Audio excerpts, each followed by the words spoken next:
গাজায় আটকে রাখা সব জিম্মিদের শিগগির মুক্তি দিতে ফিলিস্তিনি সশস্ত্র সংগঠন হামাসকে চূড়ান্ত হুঁশিয়ারি দিয়েছেন মার্কিন প্রেসিডেন্ট ডোনাল্ড ট্রাম্প। বলেছেন, তার কথা মতো কাজ না করলে একজন হামাস সদস্যকেও নিরাপদে থাকতে দেবেন না। আজ বৃহস্পতিবার এই তথ্য জানিয়েছে মার্কিন সংবাদ মাধ্যম সিএনএন।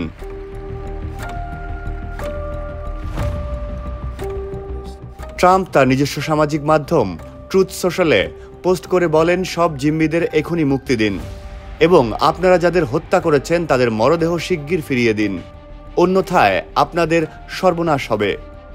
ট্রাম্প হোয়াইট হাউসে হামাসের হাত থেকে মুক্তি পাওয়া ৮ জিম্মির সঙ্গে দেখা করার পর এই বক্তব্য দেন। ট্রাম্প তার দীর্ঘ পোস্টে আরও জানান, তিনি হামাসকে নির্মূল করার কাজ শেষ করার জন্য যা প্রয়োজন তা সবই ইসরায়েলকে দেবেন। তিনি হুঁশিয়ারি দেন, আমি যা বলি তা না শুনলে একজন হামাস সদস্য নিরাপদ থাকবে না।